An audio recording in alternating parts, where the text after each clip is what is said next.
Welcome to Silent Reveng. I stand in my parents' Virginia dining room, the weight of my Columbia Law degree heavy in my left hand. The certificate feels like lead now, not the golden ticket to their approval I'd imagined. My right hand instinctively moves to the small swell beneath my silk dress. 5 months of secret joy and terror wrapped in one. Father's face contorts as his gaze drops to my middle. In 27 years, I've never seen William Ellis look at me with such naked disgust. "You're a disgrace," he says, each word precise as a knife. "Get out." Mother's perfectly manicured nails dig into the back of her dining chair. "You made your bed, Amanda. Sleep in it." Her voice lacks even the pretense of warmth. I swallow hard. This homecoming dinner meant to celebrate my graduation with honors has transformed into my exile ceremony in less than 5 minutes. "If you just let me explain about Ethan." "There's nothing to explain." Father cuts me off, straightening his tie as if my very presence has disarranged it. "Do you have any idea what this will do to our standing in town? What people will say?" "2. We've given you everything," Mother adds, her voice trembling, not with emotion, but carefully calibrated outrage. "The best schools, opportunities most girls would kill for. And this is how you repay us." I try again. "Ethan and I are engaged. The baby. Pastor Thompson just asked me to head the Family Values Committee." Father interrupts, color rising in his neck. "Can you imagine if he knew my own daughter was?" He can't even finish the sentence. Mother's eyes dart to the window as if the neighbors might be peering in. "The Gardeners Club meeting is at our house next week. What am I supposed to tell Elizabeth Gardner or Susan Matthews from church?" Their words wash over me and I realize they haven't asked a single question about the father of my child or how I feel. All they see is the threat to their carefully curated image. "You are not welcome in this house while carrying that mistake," Father declares, pointing at my belly. His words unlock a memory from years ago. My 15th birthday. I'd been offered an art scholarship to a prestigious summer program in New York. When I showed Father the acceptance letter, his smile never reached his eyes. "Art is a hobby, Amanda, not a future. And Ellis always puts family reputation first. I've already enrolled you in the business leadership camp instead." I remember how I'd nodded, swallowing my disappointment, tucking away my sketches. It wasn't the first time I'd abandoned something I loved for his approval, nor the last. College boyfriends never made it home for holidays. "They aren't quite what we had in mind," I'd explain, never admitting my fear that Father would find them lacking. Even Ethan, Harvard-educated and from a good family, remained my secret for 5 years. Every decision, every achievement measured against William Ellis's impossible yardstick. And still, I never measured up. My hands tremble now, but my voice steadies. "They didn't even ask who the father was," I whispered to myself. "If they had, everything might have been different." Father checks his watch, signaling that my time is up. Mother straightens silverware that doesn't need straightening. "I'll get my things," I say quietly. Upstairs, I pack a suitcase with mechanical precision. Through the floorboards, I hear the clink of silverware as my parents continue their dinner without me. 5 minutes to erase 27 years of daughterhood. On the hallway wall, family photos mock me. Ellis family at the country club. Ellis family at Father's firm party. Ellis family at Mother's charity gala. In every picture, perfect poses, perfect clothes, perfect smiles. Not one shows who we really are. I trail my fingers over a photo from my law school acceptance. Father's hand on my shoulder looks proud to strangers, but I remember how his fingers dug in, whispering, "Don't waste this opportunity like you almost did with that art nonsense." Downstairs, Mother doesn't look up from her roast chicken. Father's newspaper creates a barrier between us. I place my framed law degree on the dining table, the last offering to their altar of appearances. "Goodbye," I say, though I might as well be speaking to the walls. As I step onto the porch, the door closes firmly behind me. No dramatic slam, just a quiet click of exclusion. I press my hand to my belly, feeling a flutter beneath my palm. "It's just us now," I whisper, fishing my phone from my purse to call Ethan. For the first time in my life, I've disappointed my parents in a way that can't be fixed with achievements or apologies. And strangely, beneath the hurt, something else stirs. Relief. As if I've been holding my breath for 27 years and can finally exhale. Later that night, The hotel bed feels like sandpaper against my skin. As I cradle my phone, tears blurring Ethan's name on the screen. My fingers tremble as I press call, each ring echoing my heartbeat. Amanda, what happened? Ethan's voice wraps around me like a blanket. They threw me out, I whisper, the word still unreal. They didn't even ask who the father was. Didn't ask anything about you. I'm coming to get you right now. No, I just need my phone buzzes with a notification. Hold on. I switch to speaker and open the Facebook app. Mother's post appears at the top of my feed. Please keep our Amanda in your prayers. Sometimes the brightest minds struggle with the heaviest burdens. We're devastated by her breakdown, but trust God's plan for healing. The room spins. Ethan, they're telling everyone I had a breakdown. Before he can respond, my phone vibrates again. Aunt Martha's voicemail plays. Amanda, honey, your parents are devastated by your choices. They've loved you so completely. How could you hurt them this way? Pastor Thompson is already planning your intervention. Call them, sweetie. Make this right. I sink to the floor, phone clutched to my chest. They're rewriting everything.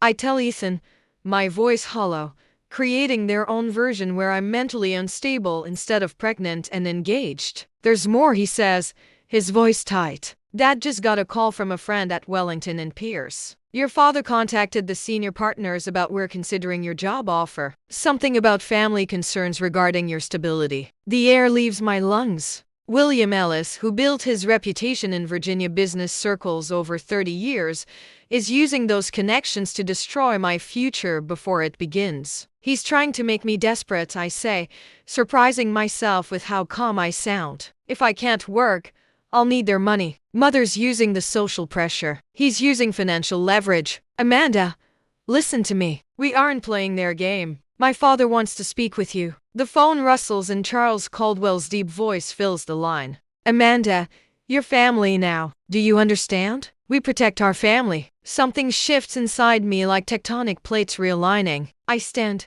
wiping tears from my face with the back of my hand. This isn't about shame, I tell him, clarity crystallizing. It's about control. Precisely, Charles says. Now, I've already sent a car to bring you to us. Pack your things. I couldn't impose nonsense. Grace is preparing the East Suite as we speak. Madison is practically bouncing off the walls to see you, and our family lawyer will contact your firm first thing tomorrow. Grace is our Grace. I hang up and call Ethan back, mind racing through options, weighing outcomes like the lawyer I've trained to become. I'll accept your father's help. You don't sound like you've been crying anymore. Ethan notes, I haven't been. Something changed when I heard your father's voice. Like finally seeing the board when you've only been staring at one chess piece. 2 hours later, the Caldwell family driver helps me with my single suitcase. We pass through wrought iron gates and follow a winding driveway bordered by ancient oak trees. The Georgian mansion rises before us,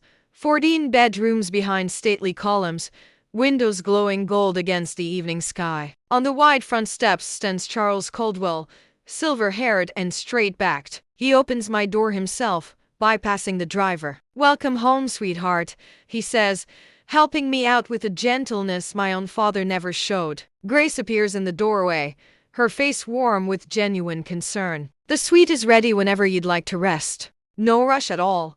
Madison barrels past her mother, throwing her arms around me. I'm going to be an aunt. This is the best news ever.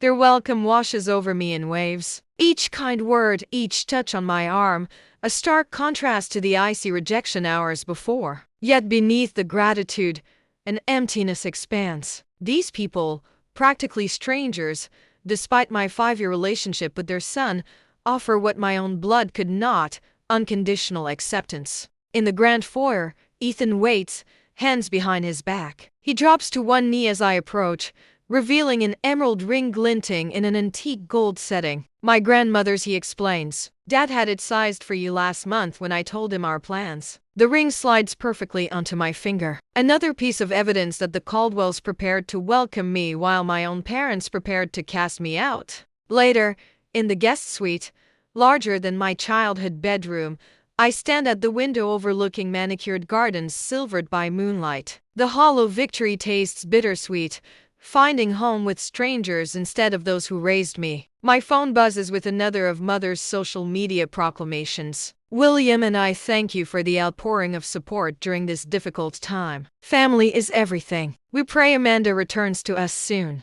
I turn off my phone, place one hand on my belly, and the other on the emerald ring. We have a family, I whisper to my child, just not the one I expected. I wake to sunlight streaming through unfamiliar curtains, momentarily disoriented until my hand finds the small swell of my belly. 3 days at the Caldwell estate and I still expect to open my eyes to my childhood bedroom. Instead, I'm surrounded by the soft blues and creams of the guest suite Grace prepared with such care. My phone buzzes on the nightstand. Another text from Mother. We're praying for your return to reason. The pastor mentioned wayward children in his sermon yesterday. Everyone's concerned. I set the phone down without responding. Downstairs, the scent of coffee and cinnamon pulls me from bed. In the kitchen, Grace Caldwell stands at the massive island, her silver hair caught in morning light. There she is, Grace says, sliding a plate of cinnamon toast toward me. Sleep well, dear.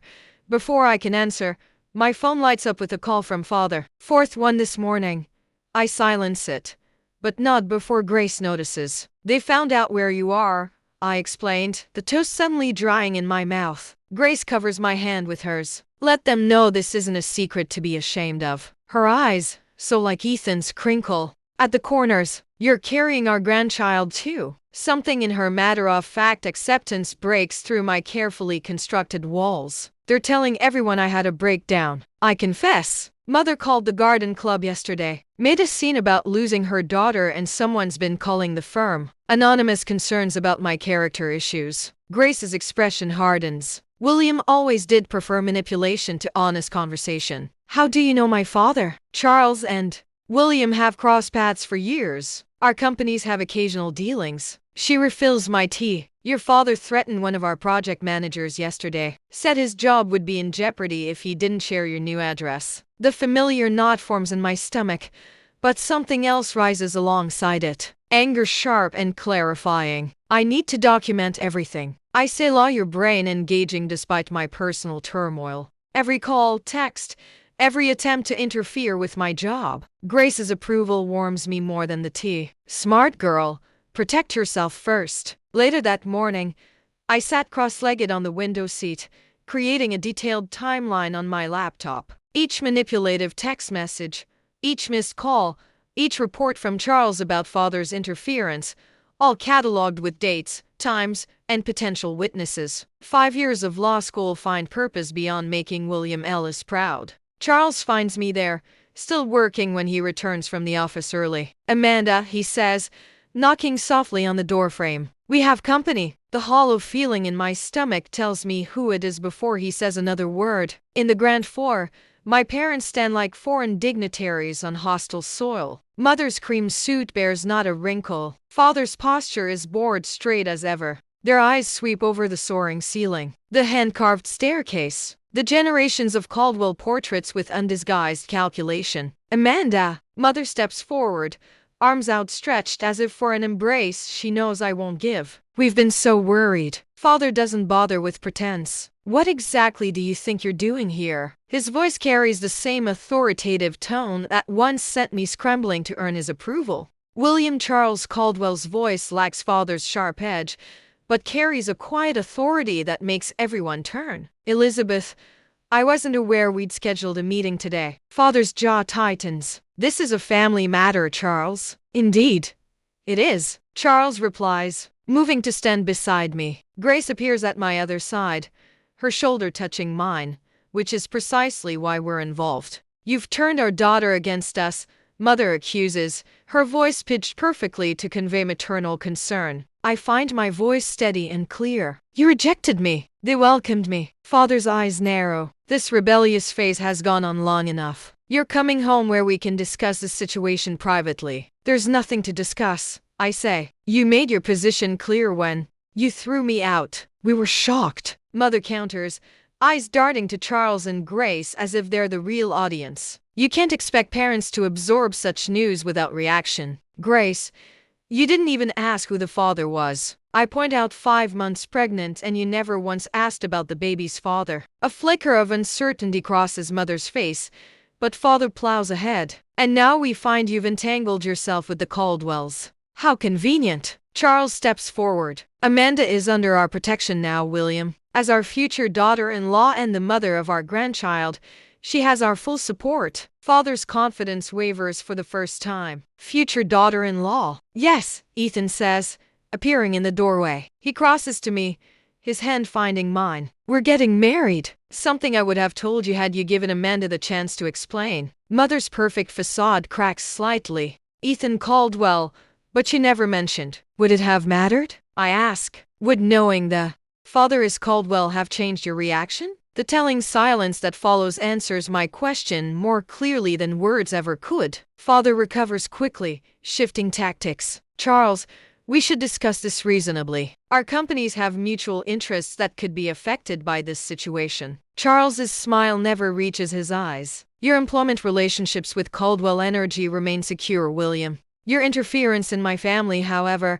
is not welcome. I watch Father's confident mask slip further, revealing the calculation beneath. For the first time, I see him clearly, not as the infallible patriarch whose approval I've spent 27 years chasing, but as a man whose power exists only when others grant it to him. Mother senses the shift too. Her eyes darted between Charles and Father, suddenly unsure which man holds the stronger position in this room. Perhaps we've approached this incorrectly, she offers, softening her tone. We only want what's best for Amanda. No, I say quietly. You want what's best for your reputation. I place a protective hand over my belly. I'm building a real family now. The evening after they leave, Madison organizes an impromptu engagement celebration in the Caldwell garden. Fairy lights twinkle in the old oak trees, and the summer air smells of jasmine and possibility. First day of the rest of your life, Madison whispers, adjusting the simple floral crown she insisted I wear. Grace presents me with a stack of maternity clothes we'd purchased that morning. My first tangible acceptance of this new life growing inside me. Charles assures me my position at the firm remains secure. Legal colleagues unsweeted by anonymous whispers. Later,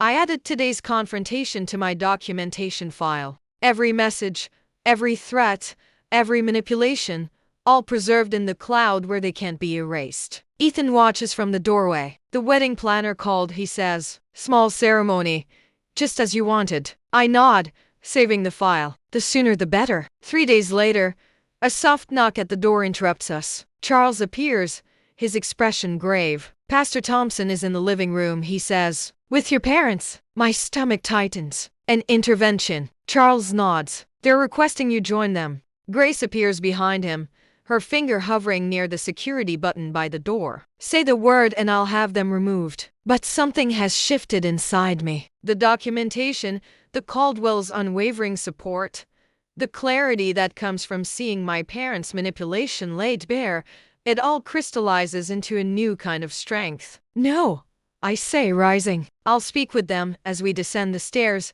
I feel Ethan's steady presence behind me. Weeks ago, I would have crumbled under the weight of my parents' disapproval. Now, each step feels like reclaiming ground. Pastor Thompson rises when I enter, his expression uncomfortable. My parents flank him like bookends. Mother's eyes are red-rimmed, a performance I now recognize for what it is. Father looks not at me, but at Charles, still searching for leverage. I take a deep breath, my hand finding Ethan's. It's time they heard my truth, I whisper, and step forward to face the past so I can claim my future. I rise from the antique sofa in the Caldwell living room where Pastor Thompson sits, uncomfortably between my parents. My hands don't tremble anymore. 5 days at the Caldwell estate have replaced my uncertainty with clarity as sharp as a scalpel. Pastor Thompson, I say, addressing him directly, rather than acknowledging my parents. I appreciate your concern, but I need to correct several misrepresentations. My voice carries the precision I've practiced in courtrooms. My parents rejected me without even knowing I'm engaged to Ethan Caldwell. His eyes widened, darting between my face and my father's reeling one. The shock is genuine, the first honest reaction I've seen since they arrived. Furthermore, I continue, I'm carrying a child conceived in a committed 5-year relationship, not through some reckless encounter as you've been led to believe. Behind me, Grace and Charles stand in silent support. I feel their presence like a shield at my back. What my parents have orchestrated is textbook emotional manipulation. I say, unfolding a notepad where I've documented every call, text, and social media post. They've contacted my law firm to question my character. They've told extended family I had a breakdown. They've orchestrated what you believe is a loving intervention when in reality, it's an attempt to salvage their reputation at my expense. Father lurches forward in his seat. We just wanted what's best for you, Amanda. Can't you see that? Mother reaches for the pastor's arm, tears materializing on cue. We needed time to process everything. You sprung this on us so suddenly. I watch Pastor Thompson's face as he absorbs the conflicting narratives. His gaze lingers on my mother's hand, clutching his sleeve, then shifts to my father's rigid posture. If you wanted what was best, I responded evenly, you would have thrown me out without asking a single question about the father of my child or my plans. Father's jaw tightens. This isn't the place for airing family business. I'm calling Daniel Harrove at your firm on Monday. We'll see how excited they are about a new associate with your complications. A small smile touches Charles's lips as he steps forward. Actually, William, I had lunch with Daniel yesterday. He was delighted to hear about Amanda and Ethan's engagement. The firm is fully supportive of their family plans. Father's face drains of color. Mother's tears vanish instantly, then reappear with renewed vigor when she notices Pastor Thompson watching. The calculated nature of her performance becomes painfully obvious. Pastor Thompson clears his throat. Mrs. Ellis, Mr. Ellis, you didn't mention your daughter was engaged. His voice carries a note of dismay, or that the father was Ethan Caldwell. Does that matter? Father snaps. The situation is inappropriate regardless. The pastor straightens in his seat. Actually, it matters a great deal. You presented this as a case of a young woman making reckless choices who needed the church's guidance back to the right path. He turns to me. Miss Ellis, Amanda, I sincerely apologize. The church should offer support during important life transitions, not judgment. Mother's fingers twist nervously in her lap. Pastor, surely you understand our position as pillars of the community. What I understand, he replies gently, is that I've been asked to participate in something quite different from what I was told. Charles steps forward, his manner relaxed and welcoming despite the tension. Pastor Thompson, may I offer you some coffee? You've had quite a drive from town. That would be lovely. Thank you, the pastor replies, visibly relieved at the gesture of normally. Grace retrieves a small envelope from the side table while Charles sees the coffee. Perhaps you'd like to see our grandchild. She hands him the ultrasound photos, healthy and perfect in every way. Pastor Thompson's weathered face softens as he examines the images. Beautiful. Truly a blessing. Ethan moves to stand beside me, his arms slipping naturally around my waist. Amanda and I have been together for 5 years, Pastor. We met during our first week at Harvard and have been inseparable since. The timing of the baby surprised us, but our plans to build a life together have been in motion for years. Madison, Ethan's sister, brings over a small folder. We've just finished the engagement announcement for the town paper. Perhaps you'd like to see it. Throughout this coordinated response, I maintain my composure, not with the rigid control I learned in my parents' house, but with the quiet dignity that comes from being surrounded by genuine support. Mother's eyes linger on the ultrasound photo still in Pastor Thompson's hands. Something flickers across her face. Not the manufactured emotion she's displayed since arriving, but something raw and genuine. For a brief moment, I glimpsed the grandmother she might have been if appearances hadn't mattered more than love. Father notices nothing. His focus remains fixed on Charles,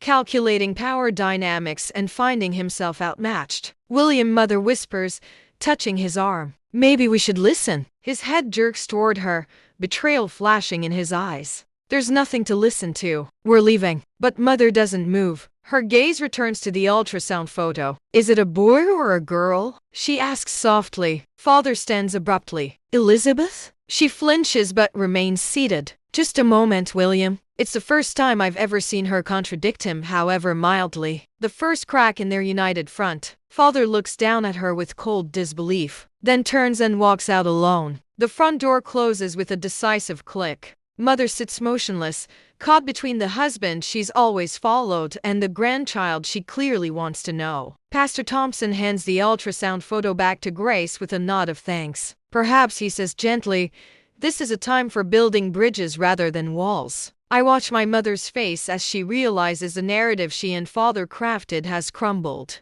Their version of events no longer controls the story. The community they so desperately wanted to impress will soon know the truth. Not through angry accusations, but through a simple engagement announcement and the quiet dignity with which the Caldwells have handled this ambush. The baby is a girl, I tell her, my voice neither warm nor cold, simply factual, an offering she can accept or reject. Mother looks up, uncertainty replacing her usual calculated poise. For the first time in my life, I see her without knowing exactly what she'll do next. And for the first time, it's not my problem to fix. I stare at the formal letter in my hands. William Ellis's law firm letterhead bold across the top. The demand for a family meeting before my wedding makes my stomach clench. 5 weeks ago, I stood in their dining room as they cast me out. Now they want to negotiate terms. Your father's lawyer called again. Charles Caldwell sits across from me at his mahogany desk, his voice calm but eyes sharp with concern. They're threatening a grandparent rights lawsuit. I trace the embossed letterhead with my fingertip. Mother's been calling every relative we have. Aunt Martha phoned me in tears yesterday, begging me to make peace with my parents before the baby comes. And now half the family is texting you. Ethan adds from his position by the window, sunlight catching the anger in his eyes. All with the same message. Grace enters with a tray of tea, setting it down with quiet efficiency. Her presence studies me, so different from Elizabeth's calculating displays of motherhood. They've requested mediation. Charles's mouth tightens around the word. Before the wedding, I take the cup Grace offers, inhaling the calming scent of chamomile. 2 days until I marry Ethan in the Caldwell garden. 2 days until I officially join this family that chose me when my own did not. They're desperate, Grace says, her hand warm on my shoulder. They've lost control of the narrative since Pastor Thompson saw them for what they are. I think of the letters, threats to contest the ceremony, the thinly veiled accusations that the Caldwells had stolen me from my rightful family. William's lawyer even contacted my new colleagues, suggesting I might be emotionally unstable during my pregnancy. A small part of me whispers that making peace would be easier for the baby's sake, for simplicity. The ghost of the daughter I once was still craves their approval. But as I look around at the Caldwells, Charles's protective steadiness, Grace's unconditional warmth, Ethan's unwavering support, clarity washes over me like a wave. Boundaries aren't punishment, I say slowly, setting down my cup. They're protection. There. Charles nods, a small smile playing at his lips. What if we invite them here? On our terms, a dinner, Grace suggests. We'll host. The home advantage will be ours. I straighten my legal mind, already mapping the strategy. I'll prepare statements they can't refute. Facts, not emotions. And we'll still hold the wedding 2 days later, Ethan says, moving to stand behind my chair regardless of what happens. My hand finds his, drawing strength from his touch. Let's do it. That evening, Grace sends a formal dinner invitation to my parents. The response comes within an hour. They'll attend. Their eagerness only confirms their desperation. When they arrive the next evening, I watch from the library window as Charles greets them at the door. My father's Bentley looks small in the circular driveway of the Caldwell estate. Mother wears her church luncheon outfit, cream silk with pearl buttons. Father's suit is pressed to military precision. They look powerful until they step inside. The 14ft ceilings and old money elegance of the Caldwell home dwarf their carefully constructed status symbols. Their expressions flash with poorly concealed discomfort. Charles leads them to the dining room with impeccable professionalism, making small talk about the unseasonably warm weather. Grace welcomes them with a warmth that neutralizes their initial tension. Though I catch the calculation behind Mother's returning smile, I entered last, Ethan at my side. The baby bump is more pronounced now, impossible to ignore beneath my navy dress. Father's eyes slide away from it. Mother lingers a moment too long. William, Elizabeth. I greet them with careful neutrality. Thank you for coming. We take our seats, Grace's finest china gleaming under chandelier light. The first course arrives, carried by staff who've served the Caldwells for decades. The contrast to our family dinners, Mother insisting on serving herself to show her domestic skills, is stark. As the soup bowls are cleared, I place my napkin beside my plate and meet my father's eyes directly. I've prepared a statement about our family values. I begin, my voice steady. But first, I have a question. Father shifts in his seat, already uncomfortable with my control of the conversation. When exactly did you decide to reject me from our home? I ask. Before or after you found out who the father was? The color drains from father's face. His stunned silence reveals everything. I don't know what you mean, mother stammers. But the excuse falls flat. When Amanda told you she was engaged to Ethan Caldwell, Charles says calmly, you never bothered to ask. You saw only a pregnant unmarried daughter a threat to your reputation, not the fact that she was building a life with someone from one of Virginia's oldest families. Father's jaw tightens. It's exactly what happened. Grace interrupts, her voice gentle but unyielding. You rejected your daughter and my grandchild without knowing a single fact beyond what might embarrass you at church. We were shocked. Mother tries again. We needed time. Time to spread rumors about my mental health? I ask. Time to contact my law firm or time to have Pastor Thompson ambush me? Father's fingers drum against the tablecloth. This isn't over, he says, the familiar threat in his voice. We have rights. Your employment at Caldwell Energy remains secure, Charles replies, measured and precise. As long as you stay out of Amanda's life. Mother's eyes fill with tears. I've learned not to trust. We have grandparent rights, she whispers. The courts, I interrupt. My legal education a weapon now require established relationship patterns to grant visitation. Your rejection and subsequent actions are documented. Every call, every text, every manipulation. I lean forward. I may be your daughter, but I'm also a Columbia-educated attorney. Don't threaten me with a law you don't understand. Their faces crumple, not from remorse, but from the realization that their weapons have been stripped away. This dinner is over, Charles says, standing. I'll walk you out. As Charles leads them to the door, I watch Father's pale face and rigid shoulders. Mother glances back once, tears streaming now. For the first time, they might be genuine. I feel no sadness, only the clean wound of closure. The Caldwell dwells surround me as the door closes. Grace's arm around my waist. Ethan's hand in mine. The family I chose. The family that chose me. They showed me exactly what kind of parent I'll never be, I say softly, one hand resting on my belly. In 2 days, I'll marry Ethan in the garden behind us. And in 4 months, we'll welcome our daughter into a home built on love instead of appearances. Some boundaries aren't meant to be crossed. Some endings make room for better beginnings. 4 months later, I stand in the Caldwell dining room, sunlight streaming through floor-to-ceiling windows. My Columbia law degree now hangs proudly in Charles's study. His suggestion, not mine. My silk dress, the same one I wore that fateful night at my parents' home, stretches more noticeably over my 7-month bump. Now Charles raises his crystal flute, the bubbling apple cider catching the afternoon light. To our daughter and grandchild, he announces, his voice warm and steady. Around the table, faces I've come to treasure beam back at me. Grace dabs at her eyes with a linen napkin. I never thought I'd be so blessed, she whispers, reaching for my hand across the polished mahogany. My phone buzzes against the table. My parents' number flashes on screen. The 3rd call this week. With a single swipe, I decline it. No panic rises in my chest. No desperate need to answer. Just peace. Everything okay? Ethan asks, his hand finding the small of my back. Perfect, I answered, meaning it. 4 weeks ago, we married in the Caldwell garden. Nothing elaborate.